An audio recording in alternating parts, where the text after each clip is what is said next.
Hello everyone, and welcome to Demystifying Community Housing, a special series from the Policy Options podcast. I'm your host, Ricardo Montrose.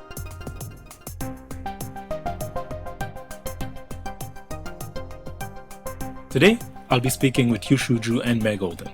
Both are professors of urban studies at Simon Fraser University and are leading the production of this podcast series.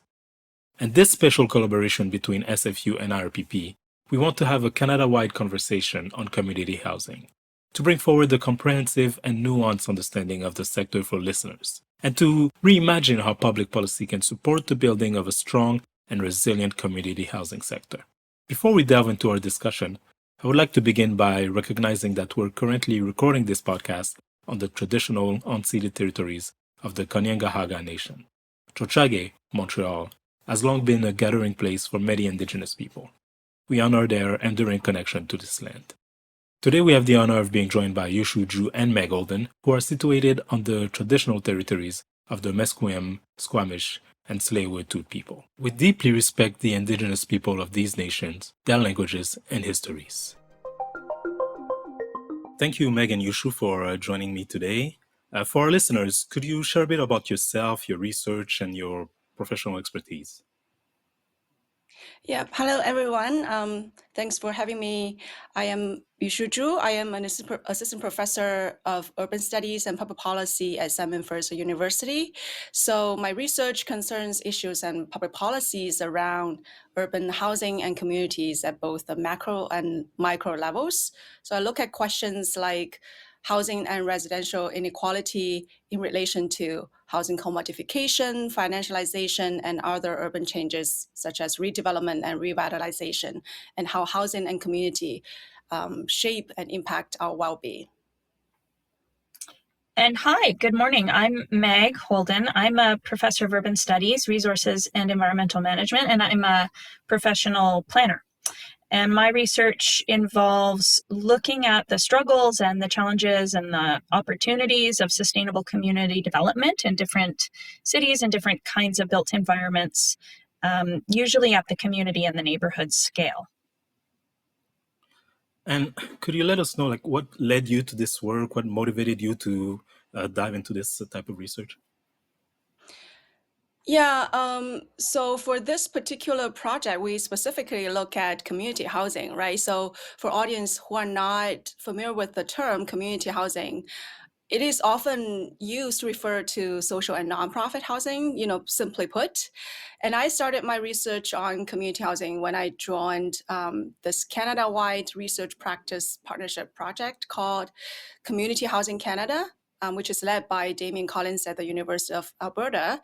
And in this project, a group of academics across the country work with practice partners at different levels to bolster the sustainability and resilience of this sector. We look at a series of central questions about this sector, and Meg and I are co-leading a research cluster to understand different forms of housing vulnerabilities facing Canadians and how this sector can better support people with chronic housing needs. So the more housing research I did, the more firmly I believe that the private market will not lead us out of the many housing challenges that we are facing today. And I think the roles of community housing have been undermined in both policies and also understudied in academics. So to me, one important question is whether community housing can better support individual and family well-being, how and why. So these questions also, motivated me to hear more diverse perspectives from people who are working at the forefront of housing policies and this sector in particular. So what about you, Meg? Yeah, whereas Yushu, I recall, came with the expertise in housing, really, I got excited about Damien Collins's invitation to join the Community Housing Canada project from the starting point of community, because as a sustainable community development researcher, questions of quality of life, community connections, community-based development, they're all really central to the way that I approach the challenge of housing in Canadian communities, and why I took notice on the emphasis that Canada put for the first time on community housing in the 2017 National Housing Strategy. So recognizing that it remains a really open question, what community housing is, what distinguishes it from other forms and tenures of housing, and also from a policy design angle, what measures can be put in place to revalue and reinforce community housing solutions to address the deficiencies that we know and we see in our housing system at the community scale. But I mean, as a way to also address some of what we have deficiencies in the community at large in terms of infrastructure, amenities, spaces, programs, and habits that allow neighbors to have positive interactions, to have a sense of security, belonging, connections, and well-being. So that's what was really enticing to me about getting involved in Community Housing Canada in this project. Very interesting. So we're here today to dive into our new podcast series on community housing. But before we get into that, I'd like to ask the two of you if there's any interesting research or finding that you wanted to highlight from your previous research on community housing. Yeah, thanks. There is one thing. We have an article coming out in the Journal of Urban Affairs, Yushu and I, with some of our awesome research assistants, and it characterizes what we call the spectrum of neighboring within community housing. And this was a project that came from speaking to dozens of community housing residents in Vancouver about what neighboring means to them. And that's to address the fact that there is a middle class and a suburban bias in the way neighboring is conceived in Canada. And this carries into urban and housing planning and policy. It says that neighboring is something that starts to matter as people climb up that housing ladder to a point where they might have the basics of a home, a job, a family situation taken care of. And next, they look for ways to connect with others who are in their vicinity, who have the same kinds of boxes checked in their lives. And that's a defensive notion of neighboring, really, in terms of neighborhood qualities and members. But it's just not a useful or productive way to think about what neighboring means in a lot of community housing settings. People may or may not have housing security or stability in key aspects of their daily lives, and neighbor relations can nevertheless be very significant forces. So we found that there's a full spectrum of sometimes positive, sometimes negative, and sometimes relationships that don't fit cleanly in either of these categories. Neighbor relations can be the difference between a community housing solution that saves lives and one that is intolerable. And there's a lot of space in between that that's really calling out for more solutions, more problem solving. And Yushu? Yeah, I think Meg has the research that we collaborated on really shed lights on this wide spectrum of neighboring activities and neighboring relationships that different groups of people desire. And oftentimes we assume that everyone desire, so strong social relations and intimate neighborly relationships with their people living next door.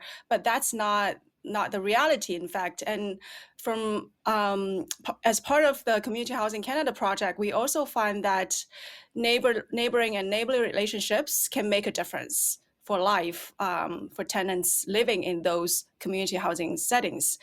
So Meg and I conducted 2 surveys in BC and Alberta in 2021 when the pandemic was still prevailing. And our survey objective at that point was to understand how Canadians in different types of housing situations were faring in terms of their mental and social well-being, which includes their interactions with their neighbors. So our study found that homeowners in general fare the best in well-being, while market rental tenants fare the worst, which is not a surprising finding itself. But most surprisingly, we found that those living in subsidized nonprofit or co-op housing reported the same level of mental well-being as homeowners with a mortgage and a stronger sense of community. So now these results are only from 2 provinces and may not be generalizable everywhere, but it is clear that tenure types and homeownership is not a determinant factor of well-being and life satisfaction.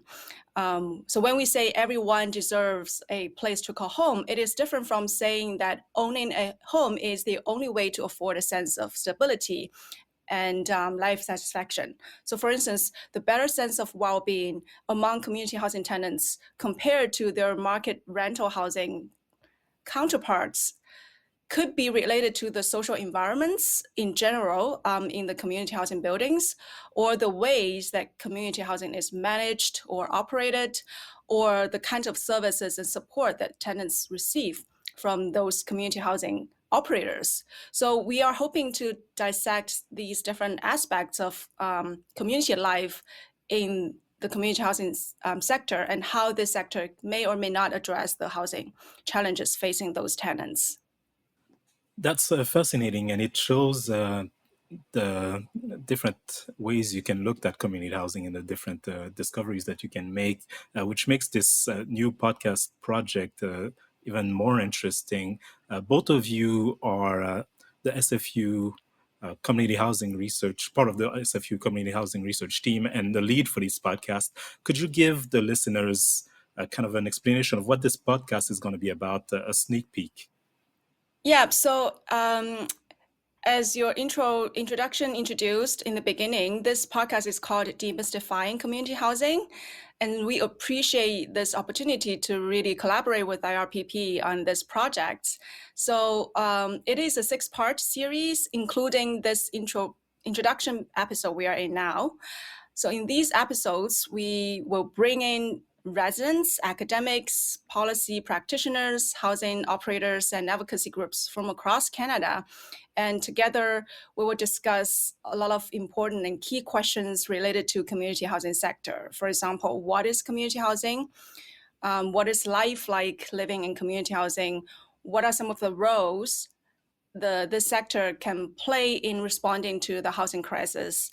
And what's the potential and limits of this sector, and the success and failures of public policies in supporting this sector? So in each episode, we will bring in 2 to 3 guest speakers, and instead of having this one-on-one conversation, we are hoping to create some storyline for each episode that looks at different questions. So that's unique in a sense that it differs from the way here at Policy Options we've been doing the podcast, which is usually one-on-one interviews. But here you're talking about creating storylines with different guests. Why did you take such an approach? Could you share with us some of the behind-the-scenes stories and stories of production and reasons why that approach was taken? Yeah, this is an interesting question, because we kind of had some brainstorms in the beginning.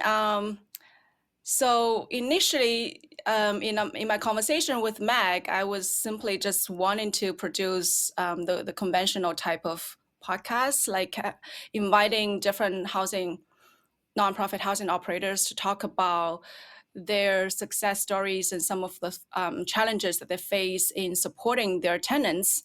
Because in my research, I talked to different people in the sector, and I was really inspired by a lot of innovative and creative ways that they take in supporting their tenants. So I really initially just wanted to highlight those stories and bring forward those voices who are working on the ground to support the tenants. But Meg was very creative in a way that she really motivated me to do more engaging format of podcast. So we started to explore different podcasts, outside, and then see how people are doing things. And then we find this kind of storytelling format is really engaging and interesting. And also that allows us to bring more guest speakers in each episode and kind of forge some kind of dialogue between different speakers and different perspectives. So that's how our ideas about this type of format shaped. And I guess in terms of the behind the scenes story, I guess it's just the time that's and energy required for this type of format is really much higher than I initially expected. So doing this kind of podcast series is like a research project, right? You first need to define your research questions and research scope for each episode, and then you reach out to people, invite people to participate into the conversation and interviews, and then you organize and process the interview materials, then write the paper. And in our case, it's to write the scripts, which takes a lot of time. But again, we receive a lot of support from our students who are working on this project, and as well as from IRPP. So I really appreciate that. And one thing I'd say, Yushu, at least our hunch, is that we can hopefully break down some of those baked in expectations that come with such a power, vested and politically polarizing topic, such as community and affordable housing, in order to maybe create some space for some more surprising stories that bridge the gap between the right and the left, and those who believe that supply is the answer, those who believe that demand is the answer, and try and walk through more realistic lives and more realistic opportunities for change within this difficult system. Yeah, exactly. I think that made me think of some illuminating kind of conversation that we had with some of the residents participants in this podcast. So in one of the episodes, we talked to 3 residents, speakers living in community housing in Vancouver and in Ottawa. Although we do hear some happy and positive experience of their life living in community housing, but on the other hand, we also heard some unexpected frustrations that these tenants face. Because as a community housing researcher, we oftentimes, especially when we compare experience living in community housing and people living in market rental housing, we often find positive and exciting, encouraging findings related to living in community housing, right? So that was our kind of assumption that we started for this project. But I was a little bit surprised to hear some of those frustrations and dissatisfaction for people living in those community housing. For example, we have 2 guests who are both seniors, and they live in subsidized housing in Vancouver, and they are living alone and living independently. For now, they're okay and they can handle their own housing situations in their life, but they both expressed concern about their future living when they get older and they age, and if they face health decline. So in that circumstance, they worry that the current unit would no longer satisfy their needs. And because they live in social housing for independent living, and their landlords would not have the capacity to provide on-site support, nor can they transfer their tenants in need of care to supportive housing, which offers on-site support, but also in high demand. So that kind of lack of continuity of care is something that we discovered in our conversations, and it highlights that those issues pose a challenge for both residents and housing operators in the community housing sector. So we are hoping, like, from this podcast series, not only to bring forward the success stories of community housing sectors, but also hoping to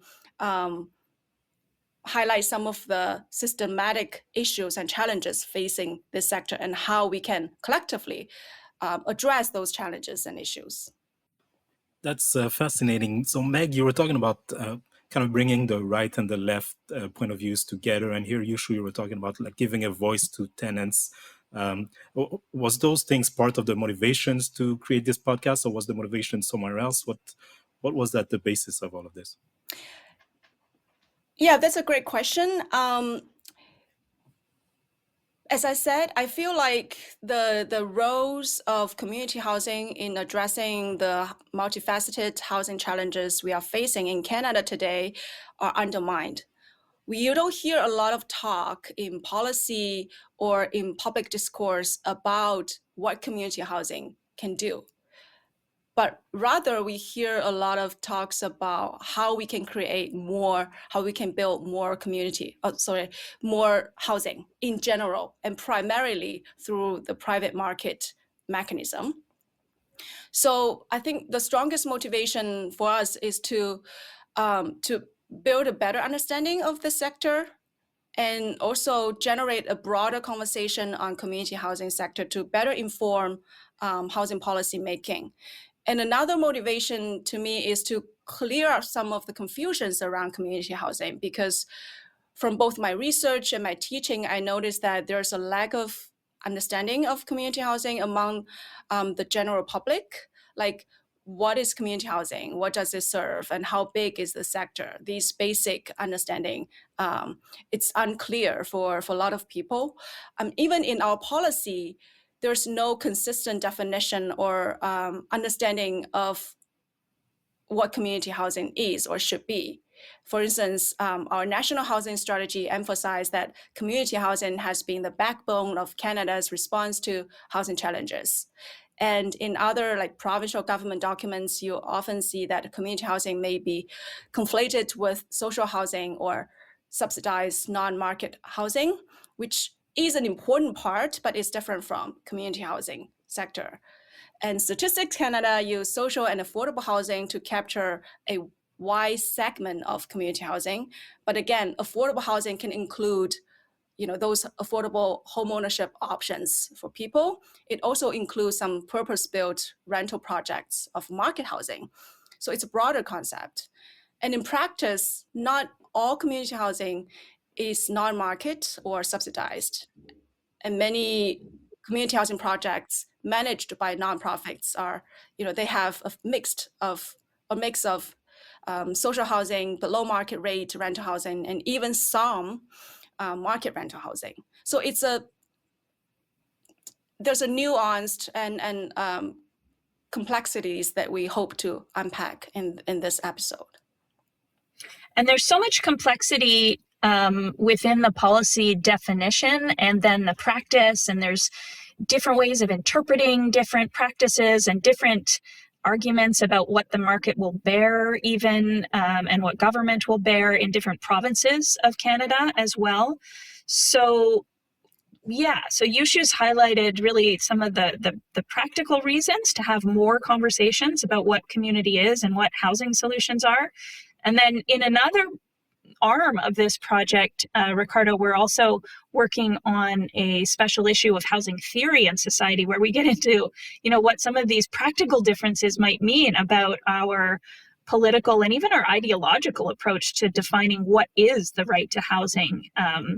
What is it from a government perspective? What is it from an anarchist perspective? What is it from a community development perspective?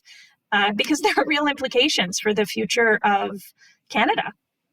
Which brings me to my next question. Both of you right now talked about the confusion around the definitions and what community housing means. But why is it important to have a clear definition? Why is it important to understand community housing? So I think, again, I feel like there's too much emphasis in our public and policy talks about housing prices today that center around market supply. So let's just build. Although an increased supply of market housing could potentially improve affordability, and this in itself is open to debate. But this market-driven approach would not would not ensure tenure security, residential stability, dwellings with accessibility features and cultural adequacy, etc., which are all important components of adequate housing from a human rights perspective. And our federal government has recognized access to adequate housing as a human right?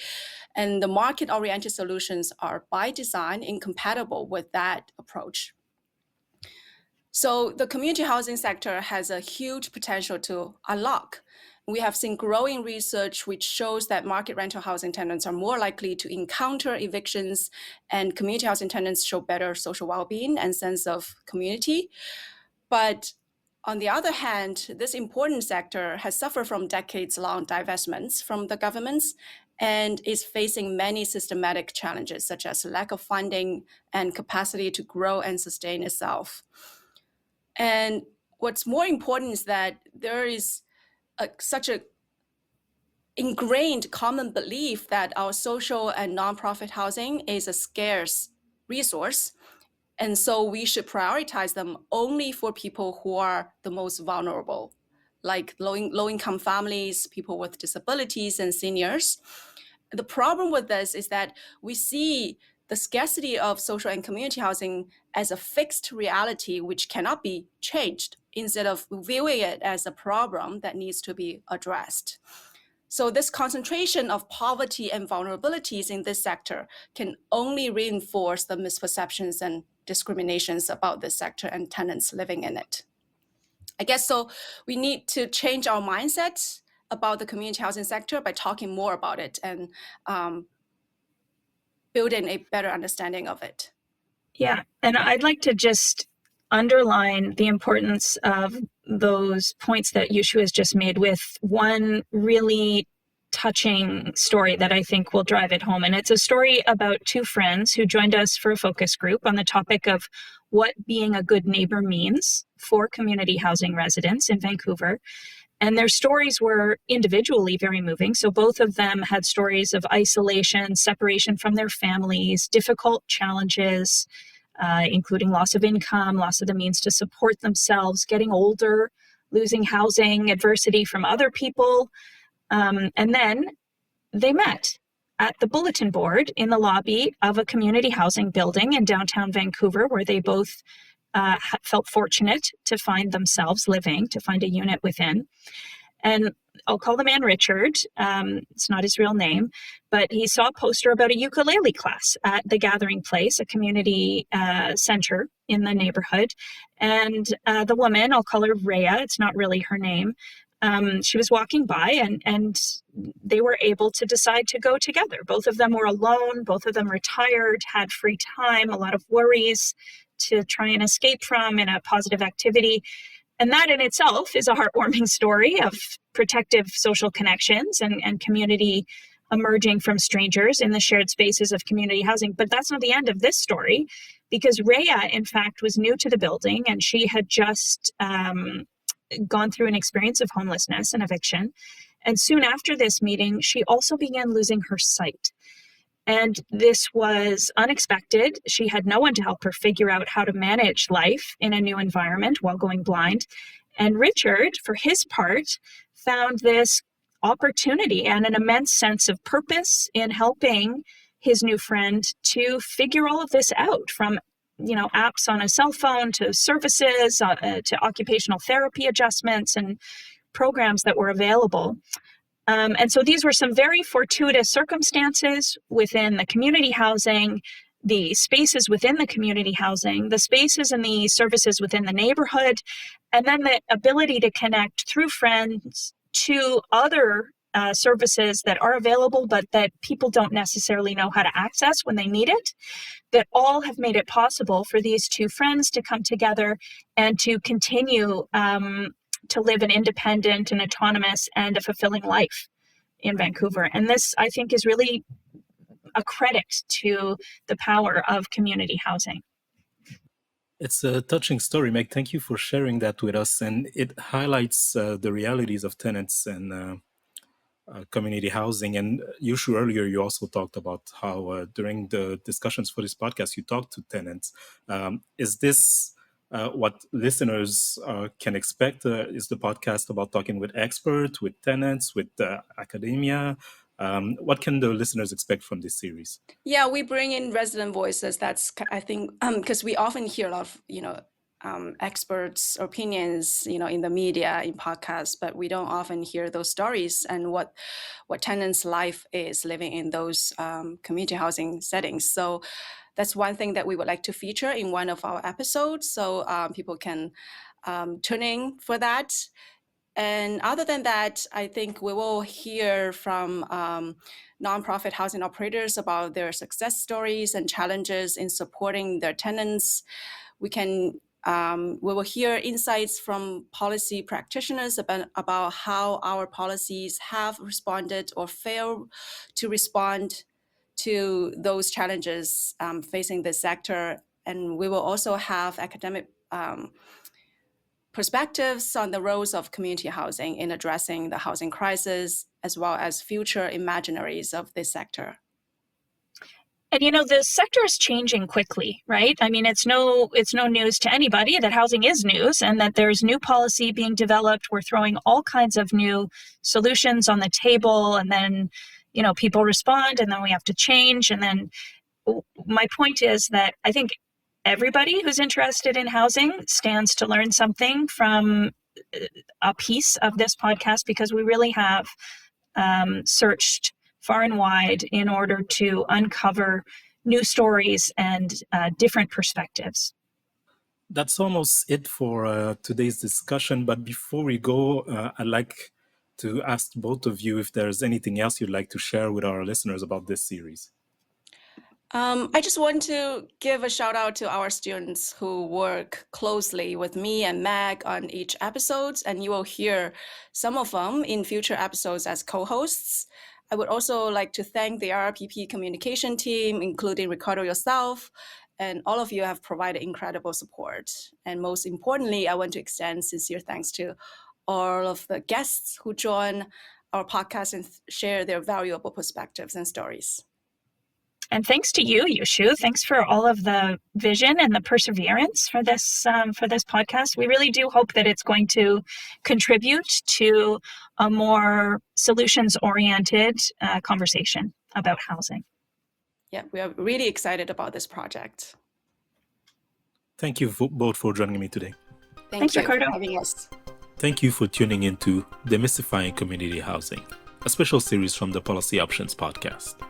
Please stay tuned for our first episode, where our co-hosts Anan Hali and Natasha Mohiro speak with leading experts in housing policy about what is community housing and the evolution and current status of Canada's community housing sector. To listen to our next episode and all of those from this series, you can head to policyoptions.irpp.org or wherever you listen to your podcast. Until next time, this was Ricardo Montrose. Thank you for listening.